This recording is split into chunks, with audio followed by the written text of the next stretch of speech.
Welcome to Eye on the Illini. This is Mike Cagley here with Kedric Prince. Ked, this was a game that Illinois did what they're supposed to do. The One of the features of a really good coach is that they win the games they're supposed to win. Brad Underwood is starting to establish that over his tenure at Illinois. This is the type of game that under John Gross we'd be biting our nails till the very end. And under Brad, these things turn into blowouts. Who's John Gross? Just kidding. You're right. Those if John Gross was coaching this team, the Little Rock, Arkansas probably would have scored 55 points and Illinois would have had 75. But no, I'm being sarcastic. That's a guy from the past. But there's not a lot to really take away from this game. They did what they had to do.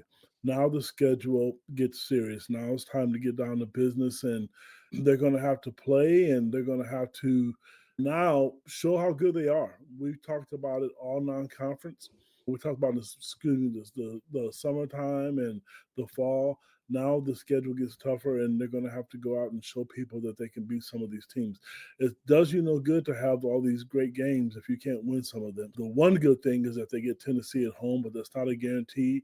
But I thought last year when Illinois went to Tennessee, they definitely had the advantage of being at home. So still try to get one of these if possible.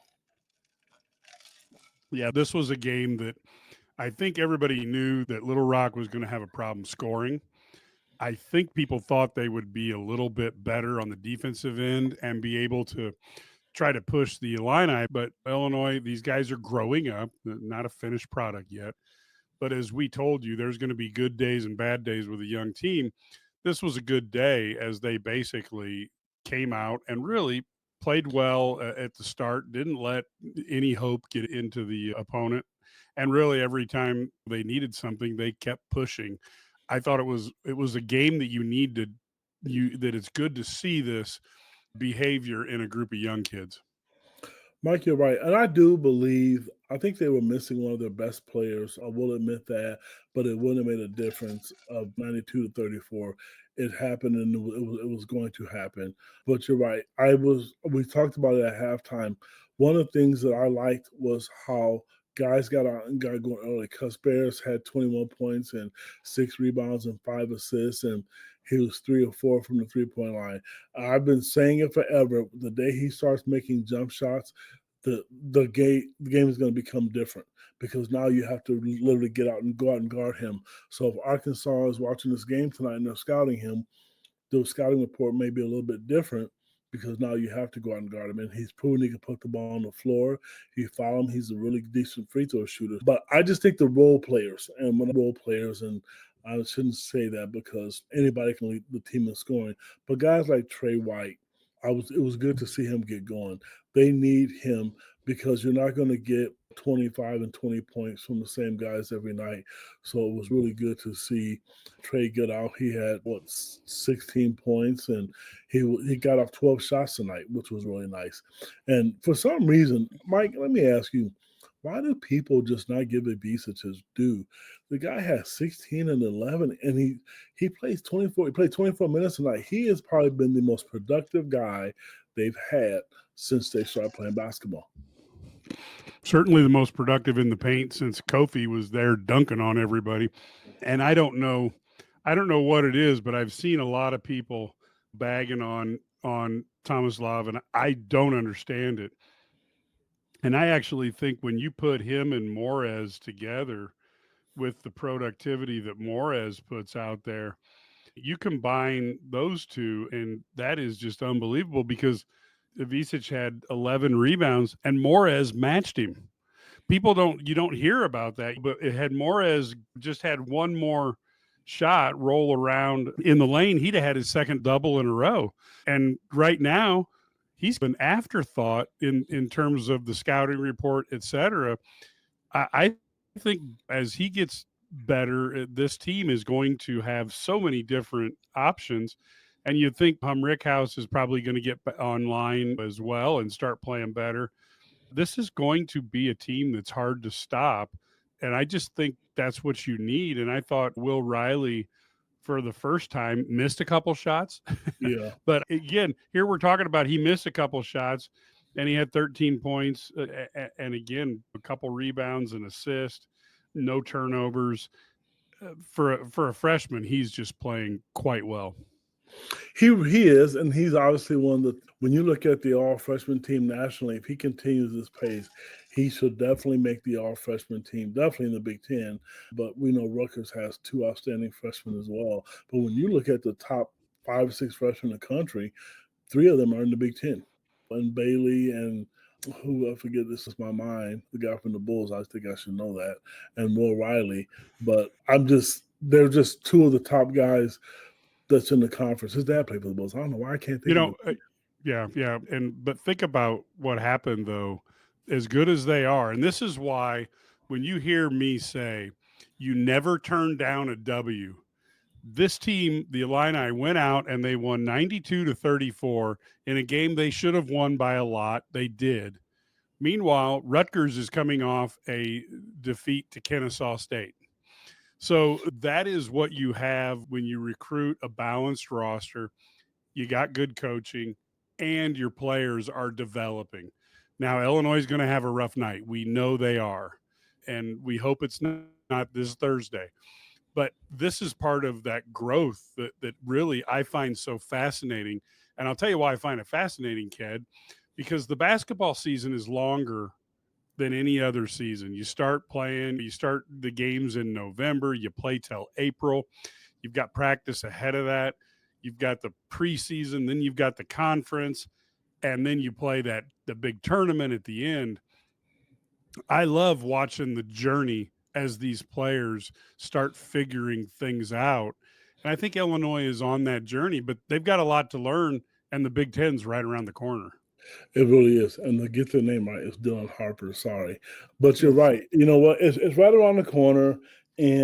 But I just, from the seeding standpoint in the tournament, because we know they're going to be a tournament team, what they do in the non-conference schedule is huge because they play the SEC is arguably in the Big Ten, but if you look at the rankings, they're the best conference. If you look at it based off rankings, you need to win some of these games, and then you hope, like Bruce Weber was saying, that all the teams who are in your conference win these games because then that gives you higher ratings when it comes to seeding in the tournament. That's why all these games matter. And you're right, losing to Kennesaw State was huge. It was a good game, but that's a bad Yeah. loss. No matter how you look at it, that doesn't sit well for the conference.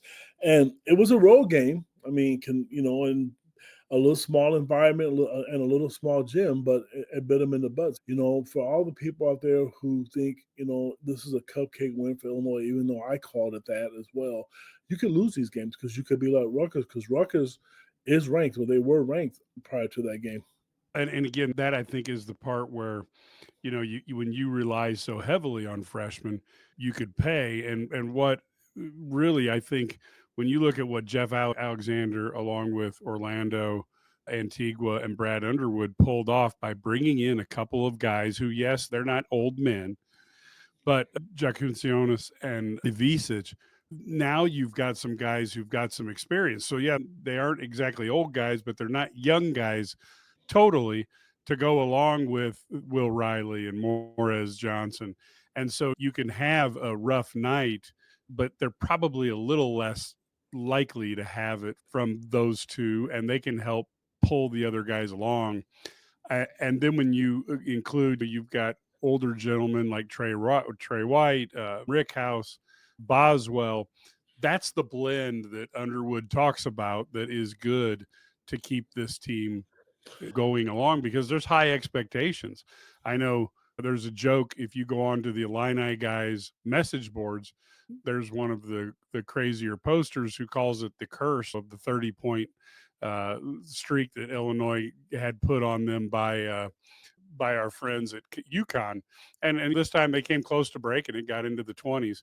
So maybe Illinois will get a scoreless streak sometime this year of 30 points to get beyond that. And that's part of the things we have at IlliniGuys is we have message boards where all of our members can interact. And of course, they can also ask Brad, Ked, Larry, Matt, myself questions and have a two-way conversation, not just read something and then wonder what somebody meant and not have any way of finding out. I do think that mix of the roster and Underwood's JUCO experience is paying off in this NIL transfer portal era. Mike, I'm going to tell you something. Well, you mentioned something at the start of this that statement that you just made and how deep this roster is. Let's break this down. Whom Rickhouse had 3 points. He was 1 of 6 from the field. Kylan Boswell had 3 points. He shot 1 field goal. But what happens, you have a guy like Ibiza who was solid. Trey White stepped up and Caspera stepped up. And then you had Will Riley. And you just mentioned Morez Johnson was 1 point away from a double. So a guy, they can afford to have guys that have bad nights because for the most part, great Kylan Boswell didn't score the way he has been the last couple of games. But you know what? He had 7 assists tonight. And I think they always rebound. They always go to the glass. And they were 85% from the free throw line, 22 of 26. Can't complain about that at all. There's no complaints there. But my point is, you can have nights when you have guys that who aren't themselves. But what you can have is 4 or 5 of your starters do that. That can't happen. But you saw tonight was great. Like I mentioned, Casperas had a career high tonight, 21 points. And my big thing is, like I said, I want to see him knock down the jump shots. And he was 8 for 8 from the free throw line. And the technical foul, I didn't mind it. I know some people probably frowned on it. I'm okay with that. Yeah. No, and I left the comment on there that Purdue's the big dog for now in the Big Ten. I totally agree with that because they've been the champions with Zach Edey.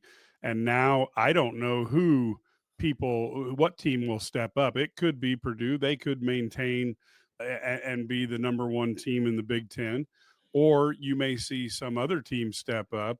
You look, Illinois looks like they could be pretty good. We talked a little bit about Rutgers from a talent standpoint. And certainly, while I'm a little bit wondering if Indiana can shoot from outside, they still have a boatload of talent on that team. And I think again, not that their rosters are totally put together, but Michigan's got a good roster. I'm still not certain all the pieces fit.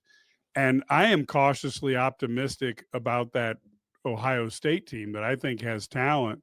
And under Diebler, they played, I thought, much closer to their talent level Right. than they did prior. So yeah, until somebody knocks them off their pedestal, you have to say that Purdue's number one. But somebody may do that, and it's certainly a lot more likely that Purdue's going to get knocked backwards when they don't have a certain 7'5" aircraft carrier in the middle who arguably was the best center in college basketball since Shaq O'Neal. This is the run my own business dream. This is the colleges paid for dream. This is the retire early dream. This is Busey, where your dreams and possibilities become moments through trusted guidance and expertise, through lifelong relationships. Because we're here to help you achieve the life you've always envisioned. You know what? Until Purdue played Alabama, this has nothing to do with the Illinois game. I was not sold on Purdue. I wasn't. I didn't see it. I was being harsh on them, but they are good. They are one of the better teams, and they have. I think Matt Painter's done what Brad Underwood's done, even though Matt Painter's been there longer. He just has a really good system in place that he recruits to his system, and they look really good, and they are the cream of the crop right now. But Illinois has always been on their toe. So it's not like Illinois is third or fourth. It's been Illinois and Purdue for the most part.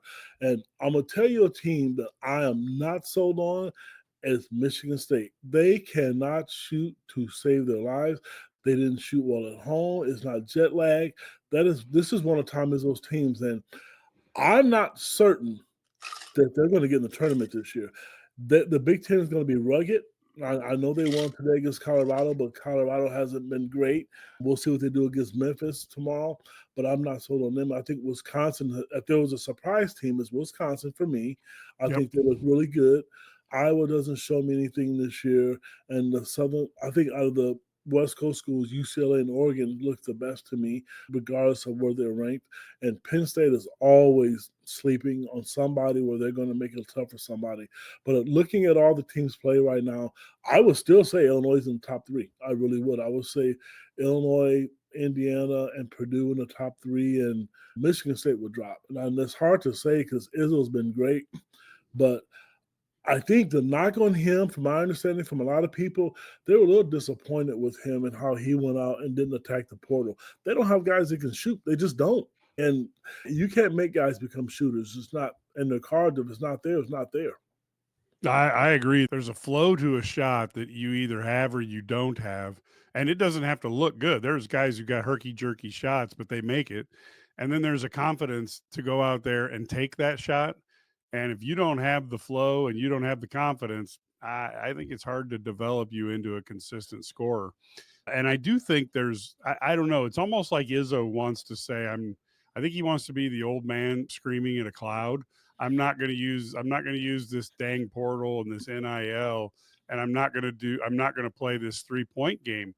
But the fact of the matter is, if a team like Illinois, or any team, to be really honest with you, is shooting enough threes at a high enough rate and then making layups, you're going to lose if you try to go inside and just play the standard 1980s, 1990s basketball.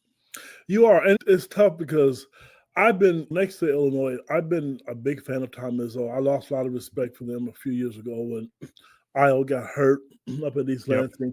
I've backed off a little bit, but he runs good sets. He runs good offense. He still pushes the ball. But you're right, and this isn't us just assuming. I know because of some people I'm connected to within the Michigan State program. It's not just the fans. A lot of the players, parents and players are upset. They should have went out and got guys, but that's not Izzo's thing. And if you don't adapt to the game and the way it's changed, it's going to bite you. It's going to bite you in the butt. And I think this year, that was it 26, 22 years on winning streak of going to the Big Dance, it might be in jeopardy. If he gets in, it may be because of his name and the strength of the conference. I don't see them going on the road and beating anybody right now. I don't, in the top half of that Big Ten, not the teams that we just mentioned. They don't shoot it well enough. I think they shoot it 22% from the three. And not only just that, their field goal percentage in general is just awful. Yeah, I agree. And again, the straight up construction of the team looks like Izzo's trying to show that he can do it differently than anybody else. And I just think there's certain directions that you can go. And I guess in the NFL, we're starting to see the running back become more important. The teams that have really good running backs are starting to have, because the passing offense has been at least started to be caught up on a little bit, and trends back and forth. And maybe with Zach Edey and other big guys going into the NBA, maybe they will stop being such an emphasis on the 3-point play. But right now, if you're not good at shooting the three and you don't have the personnel you need when you're recruiting and you have to get somebody to shoot the three and you're not going to do that, I think it's going to be tough. Now, I would never bet on Izzo to not make the tournament because, like you said, he's got a lot of ancillary factors that help him out a lot, including his name. And he's a good coach. He'll get that team to go 11-9 or something like that. And as long as he can get them in at a winning record, they'll probably get into the tournament this year. And nobody's going to say anything to him. The people are going to start to complain. And the same thing, I know we're talking basketball. I hear that with Iowa, with Kirk Ferentz. And people are starting to say, okay, this is becoming really boring. And I know Wisconsin fans aren't happy with the hire that they have, which is why, to me, kudos to Josh Whitman. He's done a really good job of putting coaches in the Illinois program that's going to give them the best chance to win. And he's always one step ahead because you never know what's going to happen from year to year. And it appears like he always has a plan A- in his back pocket if something goes wrong. But right now, just the program is in a great place. Brad Underwood is now in the top 5 winningest coaches in the program. He's tied for 5th. It's 148 wins, and Bruce Weber's in 3rd place with 210 wins. Brad's done a really good job. When he took the job, he wanted to be home and prove that Illinois was relevant again. And he did that. No matter what happens from this point on, Illinois is relevant again. And you know how that's true. Thanksgiving Day.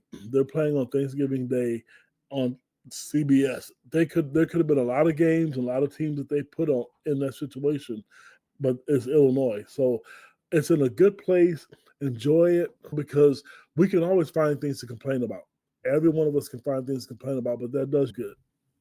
Yeah, and I did want to give everybody a little reminder here. Twitter is such a beautiful thing.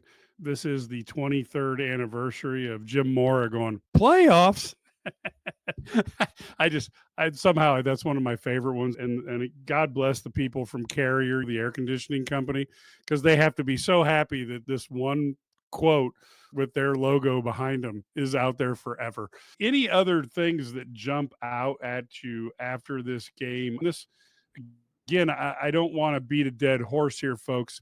This was a game that Illinois came out. They took care of business against a team they should have beat, but they did it in really thorough fashion and quite brutally, which is what you want out of your team. They won with class, but they basically pile drove this team and took them out, and that was that. And Brad Underwood, he's not going to tell him he's happy, but I'd be pretty happy with this win. And then you've got to be ready to turn on the switch because Arkansas is going to be bigger, stronger, and faster, and you're going to have to adapt pretty quickly. I am a little worried about the first 5 minutes of that game as you re-up to a big-time team in terms of the competitive level.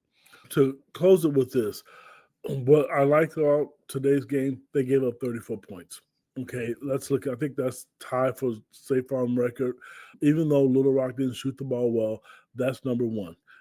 I've always been a big proponent of them getting up into the 90s trying to score 100 points. I know a lot of people did not see the Alabama game, but Alabama, Coach Underwood, what he calls a dork. They didn't guard their foreman or didn't guard a player. They let a guy, which I don't blame him. I would have done the same thing, who shot 26% from three. He started the game 4 or 5 from three. I don't know if Arkansas is going to do that. I know Illinois is going to come out to play. Brad Underwood's teams always come out to play. I'm not saying that they win games, all the games, but they typically don't come out flat. They don't do that. So I know they'll be prepared to play. They ran into a buzzsaw early. And after that, they fizzled off. Illinois missed free throws and missed layups. That's why it was a game that was there for the taking. If they didn't get off to that hot start, it might have been a different outcome. Now, if Arkansas gets off to a hot start, then shame on me. But I like their chances this time. It's in Kansas City. I really do believe that they have a legitimate chance at winning this game. They just have to do the little things that they've been doing right now. Yeah, they're stepping up in competition, but they've seen it now, and they know what to expect. They've seen it twice. So the speed shouldn't be a concern. The size shouldn't be a concern. Illinois can put out multiple lineups and play multiple styles of basketball. Yeah, I agree totally. And I really think it will be a fantastic game. Now, we will do, even though Ted and I will probably be really full of tryptophan, we're planning on doing a IlliniGuys halftime live show. We may have to suck it up because I eat a lot of food on Thanksgiving. And then, of course, Brad Sturdy will be at the game. We will do a post-game podcast as well. So even on a national holiday, we will be trying to do our best to make the holiday special for Illini fans across the country. And then, of course, we will be right back at it on Saturday as we look for the Fighting Illini football team to go 9-3. And not that I'm trying to be negative, but this has been a wonderful football season. But folks, when you hear people down in Alabama and Ole Miss saying, we got 3 losses, we should be in the national title talk. Wonder if Illinois had beat Minnesota and be sitting there at 10-2 with as many top 25 wins as the Illini have. And then their only 2 losses would be to the number 1 and number 4 or number 5 team in the country. We might be looking at Illinois being in the CFP. So it is, while we are so excited with what Brad Underwood is doing for the for the basketball program, you have to look at Brett Bielema and say he's done an amazing job over there. And one really hopes that with a good closeout and a bowl game, maybe that is foundational in helping the Illini do two things in basketball. One, attract more NIL funds, and two, attract the attention and imagination of kids who want to play for a winning team and would like to have an opportunity to be developed so that you can make it to the NFL. Looking at the entire athletic program, when you look at the Big Ten Network, FS1, CBS Sports, when they show rankings, that eye is on there for the football program, men's basketball program, not this week, but typically it has been in the women's program. That sells. That lets people know that your program is trending upward. And it is. And it's not because we're covering the sport. Some people still struggle with it. I was talking to my son, and he was telling me that one of his best friends, a Michigan guy, and they still struggle with the fact that Illinois is relevant again. It's not what it once was. It's not the days, like I mentioned, that I've wrote about multiple times, when you're going to get beat 69-0. Sure, they're going to lose some games, and it might happen, but that's not going to be the norm. What I like about what I see with the Illinois programs, and those three that I mentioned, the women's program, the men's program, and basketball and football, every chance they take the field or court, they have a chance to win. That's the ultimate feeling, covering a team, and if you're a fan, to know that your team has a chance to win. Because realistically, I don't know if Illinois is going to beat Northwestern. They should, and I hope they do. But I know in the back of Northwestern's mind, they're probably thinking this is another L. It's going to be cold out. Why go to the game? Illinois fans are licking their chops trying to go 9-3. That's the difference right now in the programs from what I see. Or the State Farm Center is sold out, and then it's disappointing with Iowa football. You go to a football game and it's sold out. And you look at the basketball program and they try to hide the fans because people aren't going anymore. That's the difference in what I'm saying. Yeah, that's great. So, folks, we will end it. We'll wrap up here. Of course, you can see below, IlliniGuys.com, 27 cents a day, $99 a year. You get our stories early. You obviously don't, you get them in their entirety. The other on the internet, many times they're paywall blocked. And most importantly, you get the message boards that you can talk to Brad, Ked, Matt, Larry, myself, and have a two-way relationship. And to be honest with you, there's many subscribers that we actually know pretty close, and we will actually see them at Illini Guys functions before football and basketball games. You want to join something where you're a member and you really build some friendships. That's what our community does.